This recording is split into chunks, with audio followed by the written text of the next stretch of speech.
Alors bonjour à tous, aujourd'hui on est avec Karine Noguera, Chouchou, Salut. on peut le dire. Ouais, Karine Noguera Chauchon, pas le Voilà, préfet. monsieur Chouchou, qui est le mari de madame.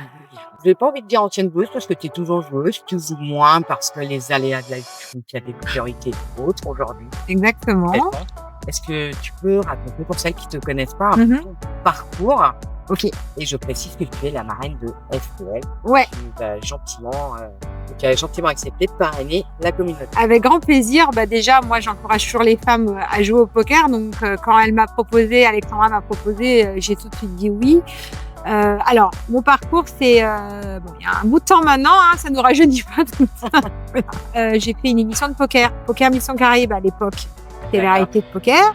Je jouais beaucoup sur Internet, que sur Internet. Je jouais jamais en live. J'habite à Paris. Et j'ai passé les castings pour cette émission, j'ai été prise. Et là, c'était hyper sympa. On était vraiment dans le monde du poker, etc. Ensuite, après l'émission, j'ai commencé à jouer à Paris, dans l'extérieur de jeu, ou en live. Donc là, j'étais pas non plus super à l'aise, mais bon, voilà. Et c'est vrai que sur Internet, c'est plus facile parce qu'on se cache derrière un écran, hein, donc automatiquement, c'est plus facile. Ensuite, donc je jouais pas mal et je me suis dit, c'est vrai qu'il n'y a pas beaucoup de femmes. Mais je sais qu'il y a des femmes qui jouent sur Internet, donc faut les faire venir. Et donc c'était vraiment l'âge d'or, on va dire, du poker. C'est vrai qu'il y a beaucoup de sponsors, tous les cercles voulaient des ladies, voilà, ils voulaient vraiment faire entrer plein de femmes, etc. Et donc avec le cercle Haussmann, on a décidé de créer des ladies. Donc j'avais créé ma page, mon site internet Queen of Poker, ma page Facebook. C'est vrai que ça a bien pris à l'époque, tout de suite. Et donc voilà, on a commencé à organiser des petits tournois qualificatifs pour faire gagner des plus gros events comme d'ailleurs je crois que c'est un package à Vegas. Hein, le Ladies de Vegas, je crois. Dans de mémoire, je sais même plus. Bref, plusieurs tournois, c'était très sympa.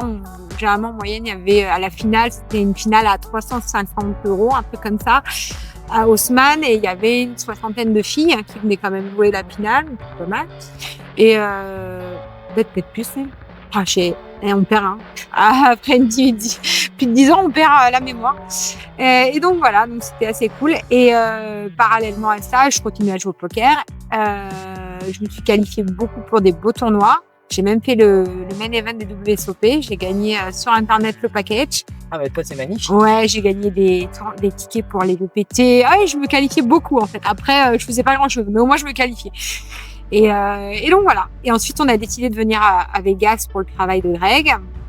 Et à partir de là, c'est vrai que j'ai un peu moins joué parce que après, avec ma fille, quand on est maman, on est quand même pas mal occupé. On peut pas jouer 10 heures.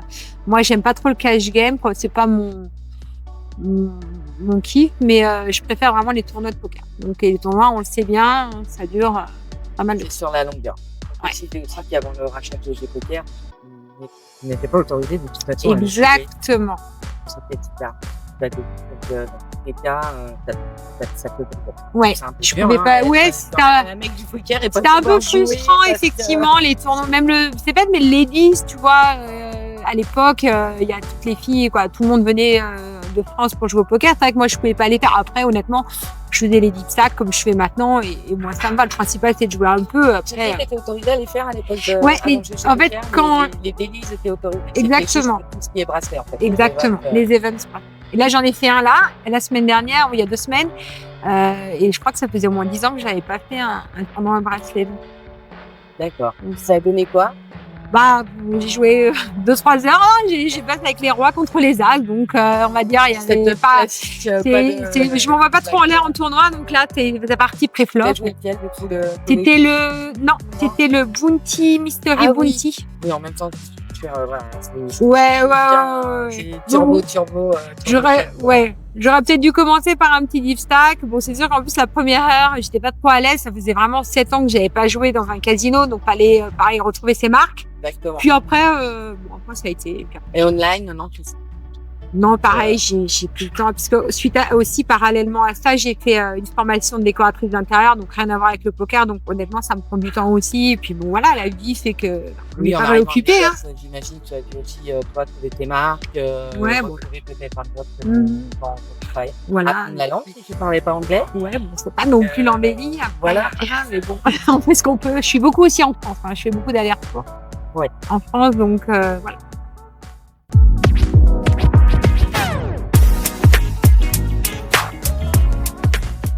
Je vais te poser la même question que j'ai posée à Grégory. D'ailleurs, qu'est-ce qui manque, d'après toi, aujourd'hui, à ce genre de communauté amateur?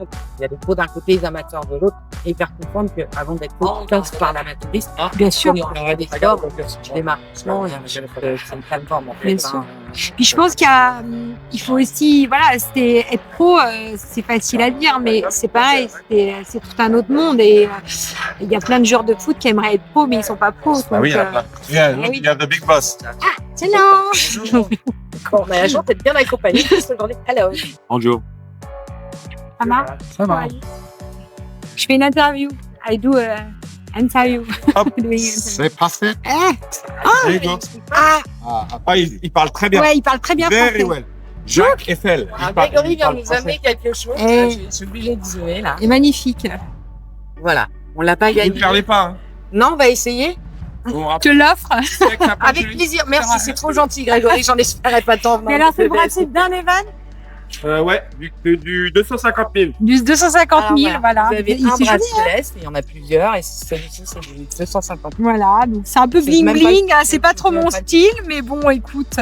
C'est de l'or, hein, c'est pas de la cacaille. Ouais, non, ça, ouais, c'est ça. Ouais, je demande à Grégory la valeur, parce que je trouve que c'est déjà quand tu gagnes un 250K et en plus tu gagnes un bracelet. Voilà.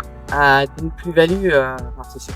Ouais. Mais c'est surtout que c'est. Après, je pense que c'est un trophée, hein. Je ne mets pas tous les jours pour sortir. Hein, non, c'est un trophée, c'est un trophée. Très très beau. Ouais, il est beau, il brille. Hein. Oui, il est tout neuf. Ouais.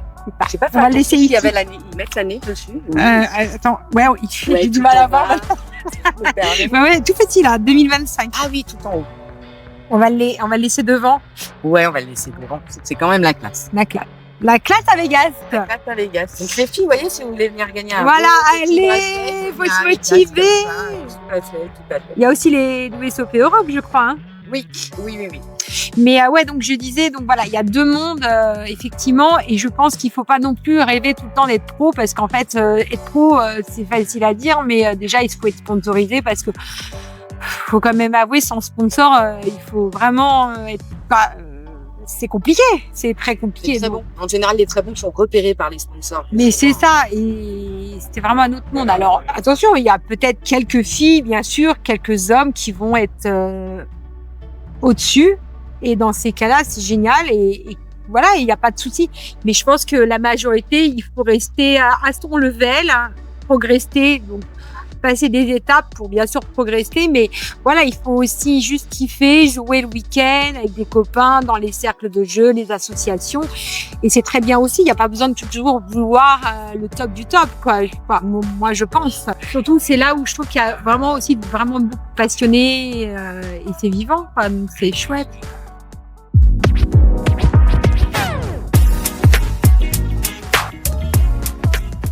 Déjà rien de se déplacer en France, ça peut être compliqué avec. Tu dépasses déjà le buy-in du tournoi principal que tu gagnes. C'est ça, et ça c'est pas. Alors, voilà. Toujours pareil, si c'est en mode un peu aller à week-end entre copines pour le fun, why not, j'ai envie de te dire. Mais effectivement, si tu prends ça plus au sérieux et que tu as envie de faire régulièrement des tournois, effectivement, il y a l'hôtel, comme tu dis, à payer, il y a pas mal de choses. Donc, j'ai envie de te dire aussi, toute passion a aussi un coût, hein, au final. Mais c'est pour ça que je pense que faire gagner des petits packages et des petites choses comme ça, c'est pas mal aussi, parce que c'est ça qui fait que les femmes vont être attirées, parce que on est peut-être plus réfléchi que les hommes par moment, on réfléchit un peu plus, on dit ah ouais, mais ça va peut-être, on est peut-être, on fait attention peut-être plus, je parle en général, hein, à la trésorerie, etc. Et donc, du coup, on se dit, on va s'empêcher de faire des tournois parce qu'il y a tous les à côté. Donc, faire gagner des packages, ça peut être une bonne chose. Et c'est ce qu'on faisait. Alors, on payait, et pas, non, je sais plus, non, il n'y avait pas les hôtels. Mais bon, Après, c'était plus axé sur les Parisiennes aussi, parce qu'on était à Paris. Mais voilà, je pense qu'il y a quand même des choses à faire en France, online tout d'abord, donc se qualifier peut-être online, après aller jouer dans les casinos et gagner des petits packages, pourquoi pas une finale à Paris, un truc. qui se passe aujourd'hui avec PMU où il y a un partenariat et Mhm. qui va commencer là. C'est parfait.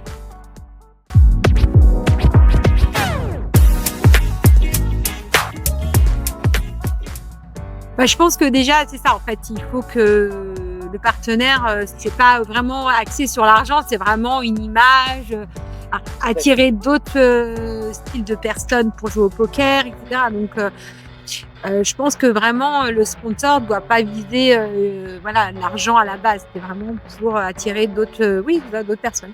Et alors c'est sûr que bon, nous à l'époque c'était vraiment plus facile, je répète. En plus moi je sortais d'une émission un peu de poker, bon il y avait Greg, il y a tout ça, il y avait ce monde du poker quoi.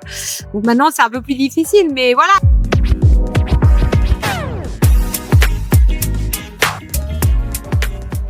Est-ce qu'un Ladies ou un Expo Ladies serait quelque chose qui serait peut-être un jour envisageable? Je sais pas, t'en as parlé avec Greg ou pas? Pas du tout, ça me vient là maintenant. Tu vois, c'est bien dommage.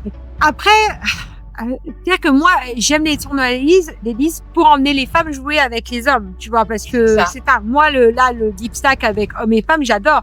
C'est génial. Hein.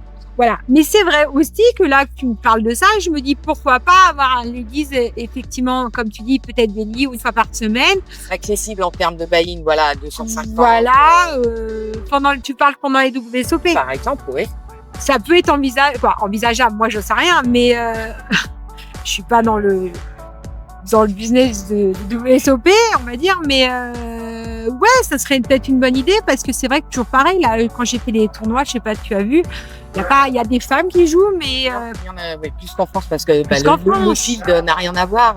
Bien sûr, mais pas tant que ça par rapport au nombre d'hommes. Ah non, on est d'accord. On est d'accord. Enfin, on doit être à 3-4%, mais vraiment, voilà, ça dépasse pas les 5%, ça c'est sûr. Exactement. Donc en fait, c'est quand même pas assez. Donc peut-être qu'effectivement, avec un tournoi Ladies, ça pourrait attirer peut-être encore plus de filles. Toujours pareil, du coup, peut-être un partenariat avec la France pour faire gagner des paquets, j'en sais rien, mais il y a un truc à faire, peut-être effectivement. Mais ça, faudrait voir avec Monsieur Chochon, parce que moi, je ne sais pas. En tout cas, un délit de femme, moi, je vois pas. Je veux dire, moi, tout tournoi m'intéresse, et puis c'est sympa. Moi, j'aime bien jouer avec les filles, parce que voilà, moi, j'aime bien les femmes. Moi, je suis toujours les femmes. Les femmes sont l'avenir de l'homme.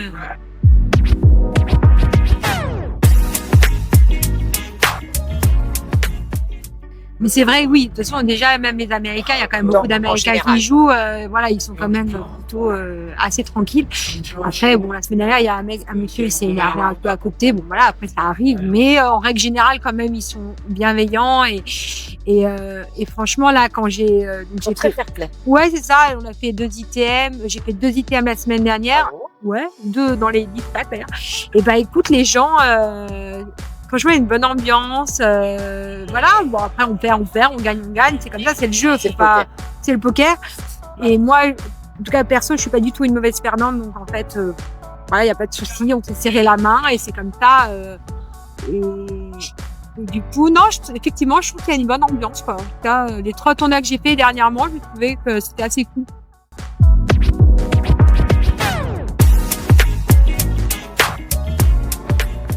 Je pense que pour les femmes, en l'occurrence, pour avoir la chance de venir à Vegas, alors la chasse au bracelet, c'est local, évidemment, on a mais les délits à 250 sont quand même très accessibles, avec un price à la gagne une moyenne de 30K, parce que le field n'est pas le field d'enfance. Ah ben c'est ça. 30K à la gagne en moyenne, entre 25 et 30K par délit. Exactement. Si tu arrives à perfer là-dessus, après tu peux aller à la chasse au bracelet. Exactement. C'est étape par étape. Toujours. Donc, mesdames et messieurs, toujours. Vegas, ce n'est pas que les bracelets. Évidemment, c'est le prestige, c'est les bracelets, c'est le men à Tika, etc. C'est des étapes. Oui. Moi, quand je me qualifiais, je faisais honnêtement que des petits. Je commençais à 10, 15 euros sur Internet et je faisais les steps. Et je te dis, j'ai gagné le ticket WPT, EPT, plusieurs plusieurs tournois à l'époque, WSOP, donc le package quand même, pour venir à Vegas, faire le main event. Ouais, il y avait l'hôtel et tout. Ce que j'ai dit, voilà. Et donc, et jamais j'aurais payé cette somme pour jouer au poker, bien sûr. $10 000, oui, c'est... Donc, et déjà à l'époque, je faisais vraiment des beaux tournois. Et voilà. Mais moi, vraiment, les deep stacks, pour l'instant, en tout cas, mon niveau, il faut aussi jouer avec son level. C'est très important. Il faut connaître son level. Moi, dans les 250, je suis très bien. Je veux progresser parce que bon, voilà, c'est toujours intéressant de progresser et c'est pas aussi. Il faut pas stagner. Il faut toujours comprendre, analyser tous les coups qu'on fait, donc être concentré à table. Non, mais c'est vrai. Ah oui, clairement. C'est ça qui est fatigant. Et, tu sais que le premier tournoi que j'ai fait là, le lendemain, j'ai mal à la tête. Ah, mais tu rentres au soir, t'es bien fatigué. Parce que c'est pas genre juste jouer, quoi. Il faut essayer de comprendre qu'est-ce qui s'est passé à ce moment-là, pourquoi on n'a pas fait ça, pourquoi on a fait ça, etc. Et donc, c'est tout un travail. Et ça, je pense que ça demande du temps. Et donc, vouloir faire un $2000 alors qu'honnêtement, on n'a pas le level, ça sert à rien, en fait. Parce qu'à un moment, tu vas te sentir impuissante. Et si c'est pour gagner juste avec de la chance, il faut un peu de chance, mais c'est pas indispensable. Quoi, c'est pas le meilleur process. Donc je pense que effectivement, c'est basket.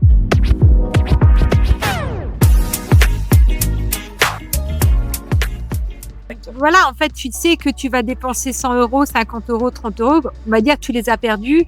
Il faut se dire ça. Et puis là, il faut y aller sans avoir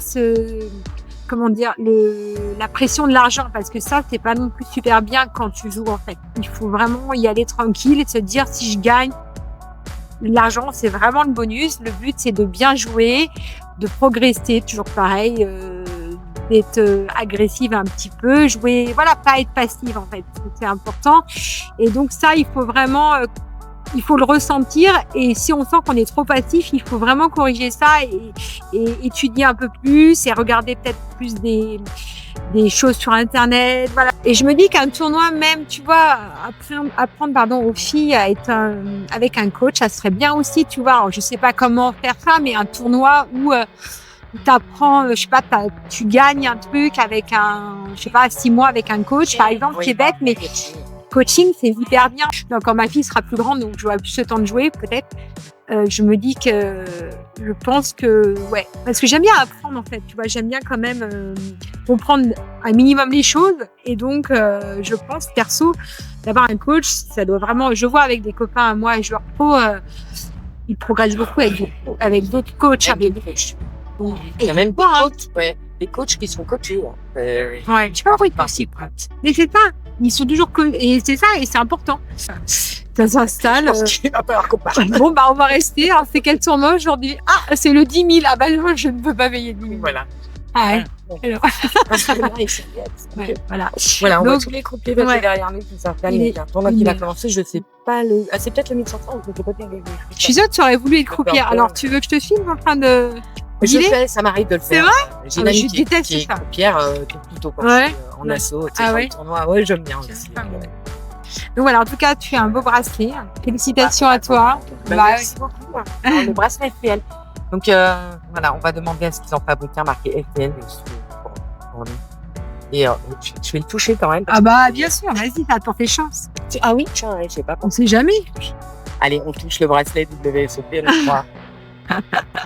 En tout cas, Karine, je te remercie beaucoup pour ta disponibilité et ton accueil. Et ben avec grand plaisir, et merci pour cette petite interview. Merci à toi qui es peut-être prêté au jeu. Ouais, c'est pas mon truc, mais alors franchement, les jeunes filles par reporter. Mais on s'est débrouillé, Puis on est quand même dans un cadre assez sympathique avec une belle. Je trouve que clairement, voilà. Par contre, il faut mettre un peu le chauffage quand même, parce qu'il fait quand même pas bien chaud. C'est un jour vous venez au WSOP, c'est notoriété publique. Ah ouais. Vous prévoyez une veste, un pull, des chaussettes et des chaussures. J'espère que j'ai pas oublié mon pull. Je suis en train de me dire. Je te jure. Et j'ai quand même les tongs. Si je saute, je vais à la piscine.